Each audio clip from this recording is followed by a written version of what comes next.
Profesor Amitri Hogan Bosumotari Hasta FRCn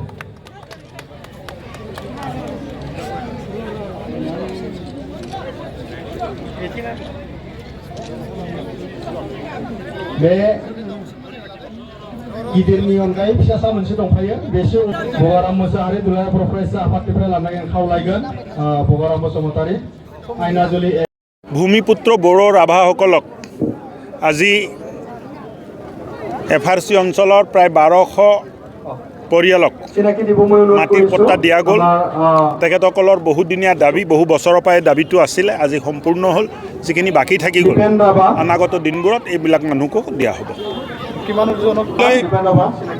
Sonitpur জিলাত প্ৰায় 4700 জনক দিয়া গ'ল আৰু আজি 1200 জনক দিয়া গ'ল 12টা পৰিয়ালক দিয়া গ'ল হ'ব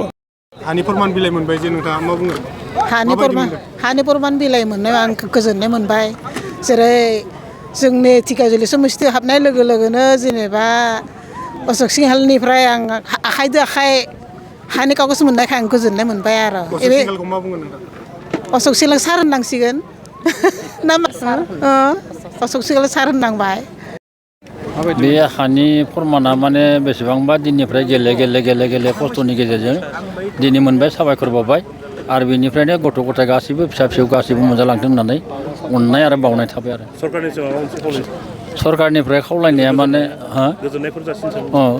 सरकारनिफ्राय जेनेबा गोजोननाय थाहैबाय आरो जेनेबा हरनायखाय जों गोसोआव फोरमान बिलाइ होलांबाय मा बुंगोन बेनि सोमोन्दै दिनैनि 3 दफायाव हा होनायाव फोरमान बिलाइ मोननायलाय आं दिनै जोबोद मोजां मोनदां FRCनि 2 नं खौला मण्डल FRCनि प्रेसिडेन्ट जानानै दायो बे जितु सरकार बे सरकाराव माने आं जोबोद गोजोननाय मोनदों बेयो जेब्लाबो रोजा रोजा आं साबायखर बावदों उननि बेलायावबो जाखिनि थालांदों बे थालांनाय खामानिखौ माने मोजाङै फुलैनो जोंनि बर' हारिया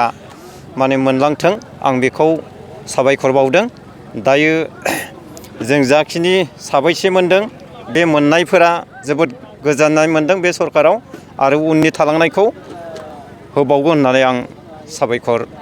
बावबाय आरो